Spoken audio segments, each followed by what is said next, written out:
Una intensa jornada ha tenido hoy la Comisión de Régimen Económico de la Asamblea Nacional, donde en el transcurso de las horas se han ido definiendo los cambios al proyecto de ley de solidaridad y corresponsabilidad ciudadana con las víctimas del terremoto. Esto será plasmado en el informe para segundo debate que será tramitado en lo posterior en el Pleno de la legislatura.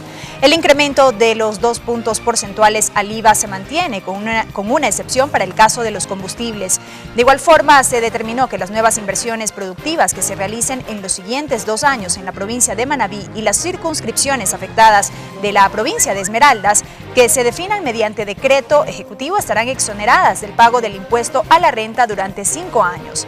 ¿Qué implicaciones tendrán estos y otros planteamientos? Lo vamos a abordar en nuestra primera entrevista de hoy.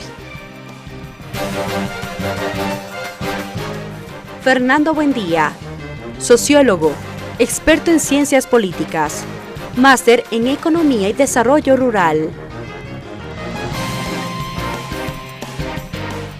Fernando, bienvenido a TVL Noticias. A usted muchas gracias. Bueno, usted ha podido seguir de cerca un poco el trabajo de la Comisión de Régimen Económico, en donde ya se han ido definiendo los cambios a este proyecto de ley de solidaridad y corresponsabilidad ciudadana por las afectaciones del terremoto. Vamos a ir analizando un poco los aspectos que se han contemplado en este proyecto. Causaba preocupación hasta cierto punto este incremento de los 2 puntos porcentuales al IVA del 12 al 14%. Hoy, bueno, la Comisión ha ido adoptando una serie de mecanismos, al menos para que no se vea afectado el precio de los combustibles. Efectivamente, a través de un sistema de compensación, es decir, de que el Estado asume los 2 puntos del IVA y entrega una gasolina con este descuento, es decir, en la banda de los 12 puntos, no se afecta al precio de los combustibles y toda la cadena que implica la movilización de carga, de pasajeros, incluso de los vehículos particulares, de manera que el precio de la gasolina va a seguir siendo el mismo. ¿El Estado asumiría? El Estado asumiría el costo de este valor del impuesto. Y a propósito de la situación de contracción económica que se vive al momento, ¿estaría en condiciones el Estado de atender este tema? Bueno, la intención del Estado a través de la utilización del IVA como una herramienta para lograr la recaudación de recursos con miras a apoyar la destrucción que ocasionó el terremoto en la provincia de Manabí y en otras provincias, es por la facilidad del IVA como un mecanismo que ya está institucionalmente estructurado, pero se pretende, digamos, disminuir todos los aspectos que pueden afectar, que pueden tener un carácter regresivo. El IVA, por ejemplo, en el caso ecuatoriano, no grava a todos los productos de la canasta básica, no grava a las medicinas, no grava la educación, la salud, y en este caso tampoco grava, ¿no?, a los combustibles, de tal manera que el impacto a nivel de sectores sociales, populares, es inexistente. Sobre este tema del IVA, Fernando, se ha dicho mucho en estos últimos días a propósito del trámite de este proyecto de ley. Semanas atrás o días atrás, la Comisión de Régimen Económico había tenido la oportunidad de recibir a una representante, en este caso del Servicio de Rentas Internas, y ella manifestaba que la proyección de recaudación podría disminuir por concepto del incremento de estos 2 puntos porcentuales, disminuir aún más de lo que ya se tenía previsto para este 2016. ¿Cómo está allí el análisis económico? Bueno, los medios privados han descontextualizado, como es su costumbre, esta información. La viceministra, subdirectora del Servicio de Rentas Internas, habló de que en el primer trimestre de este año, sin que se haya producido esta modificación, por efecto de la desaceleración de la economía, ha habido una disminución del 13% en la recaudación global del SRI. El impacto de los 2 puntos del IVA no tienen por qué incrementar significativamente, sino más allá de lo que estos 2 puntos significan. Es decir, en el peor escenario pudieran disminuir la recaudación en 1 o 2 puntos, pero no del 30%, como extrapoladamente han planteado algunos medios de comunicación. Con esto entonces se mantendría esta proyección estimada desde un inicio dentro de todos estos 1.090 millones de dólares que se prevé recaudar con la aplicación de este proyecto de ley, pero en gran medida con la aplicación del incremento de los 2 puntos porcentuales del IVA. Efectivamente. ¿Esto se podría mantener? Las instituciones de finanzas, de política económica, el Banco Central, el propio SRI, ¿no? Han considerado, además, considerando que muchos de los rubros sobre los que se aplica el IVA tienen esta condición de inelasticidad, diga usted, el consumo de los cigarrillos, el consumo de las bebidas alcohólicas, como en el caso de la cerveza, o en el caso de las bebidas azucaradas, de las gaseosas, y otros bienes que el incremento de 1 o 2 centavos en, digamos, una unidad no va a tener ninguna implicación en una disminución del consumo. Otro de los elementos que también ha sido señalado es precisamente este monto de recaudación que se estima con la aplicación de esta ley, Fernando. Un promedio de 1.090 millones de dólares frente a los 3.000 millones de dólares que de entrada al menos se ha advertido se requerirían para todo este proceso de reconstrucción de las zonas afectadas. Se ha dicho que entonces esta ley sería insuficiente. ¿Qué dice usted? Bueno, las provincias afectadas requieren inicialmente una inversión masiva, inmediata. Es decir, las personas que tienen el problema de que se quedaron sin vivienda, ¿Cómo no? La economía que quedó deprimida. Las mismas instituciones públicas que se vieron afectadas. Las instituciones públicas necesitan reconstruirse de manera inmediata.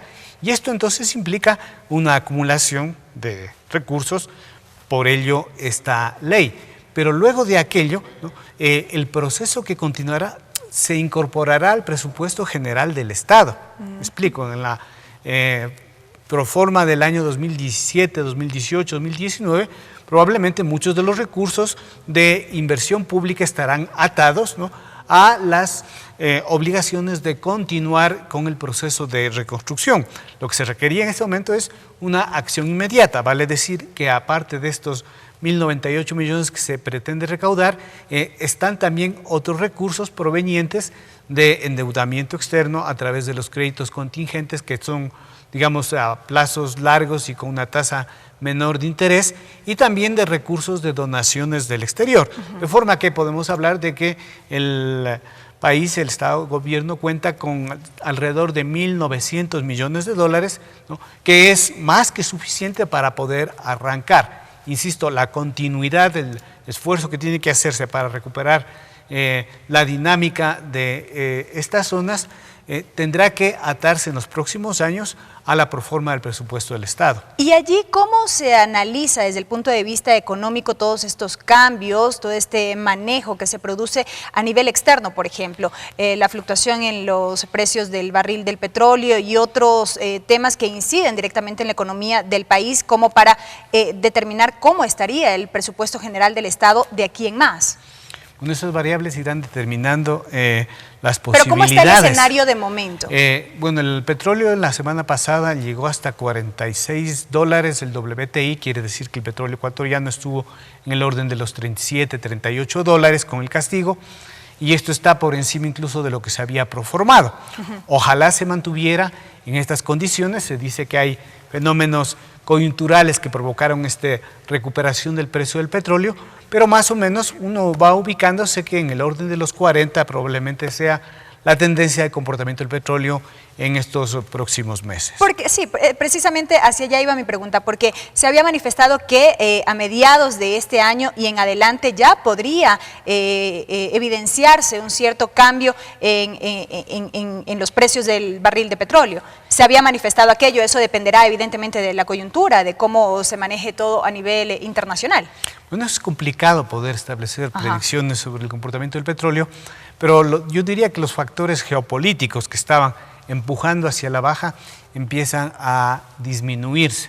Es decir, esta confrontación que había entre Arabia Saudita y Estados Unidos por la supremacía en la capacidad de regulación del mercado petrolero, parece que se tiende a atenuar, con lo por cual los impactos que ha tenido la caída de las empresas privadas, ¿no?, que ha sido, digamos, multimillonaria, estamos hablando de miles de millones de dólares que se han invertido y que han entrado, digamos, en quiebra, en crisis, ¿no? Todo esto va finalmente creando un escenario en el que probablemente el petróleo tiende a irse estabilizando. Volviendo al tema de la ley, y Fernando, y con esto concluyo, en pocos segundos, un poco entonces, ¿cómo estaría el escenario interno para efectivamente dar paso ya a la aplicación de este proyecto de ley, una vez que la Asamblea Nacional evidentemente evacúe su trámite aquí en el Pleno de la Asamblea? ¿Cómo estaría el escenario?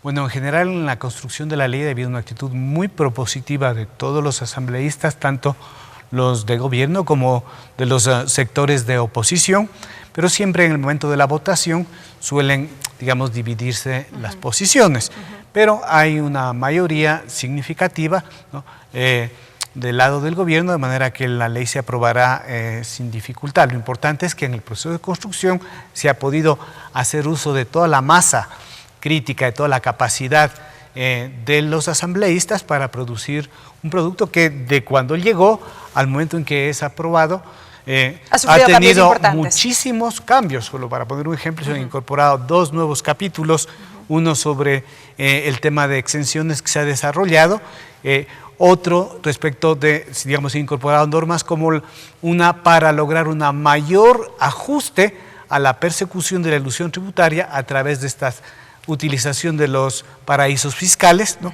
Se ha mejorado también la norma para proteger el empleo en todas estas zonas deprimidas, particularmente sobre el caso del sector público y aquellos trabajadores de empresas que, digamos, por la afectación ya no pueden continuar su labor. Y asimismo, en el ámbito de los incentivos, ¿no?, se ha precisado más también respecto del ámbito de aplicación de la ley, es decir, las zonas que han sido favorecidas, la provincia de Manabí, algunas zonas de la provincia de Esmeraldas que han sido afectadas, empezando por el cantón Muisne, y otras que también han tenido algún nivel de afectación, escuelas, infraestructura pública, que en el decreto ejecutivo se autoriza a la Presidencia de la República a que mediante decreto ejecutivo establezca las zonas donde va a interferirse con los recursos de esta ley. Cómo no, y de momento resta estar atentos a lo que será ya este segundo debate cuando el informe correspondiente sea aprobado por la Comisión. Que será en torno del día miércoles, supongo. Cómo no. Fernando, muchísimas gracias por habernos acompañado. A usted muchas gracias. Fernando, buen día, analista económico en este espacio de entrevistas a propósito de esta discusión que se da al interior de la Asamblea Nacional en torno al proyecto de ley de solidaridad y corresponsabilidad ciudadana por las afectaciones del terremoto del pasado 16 de abril.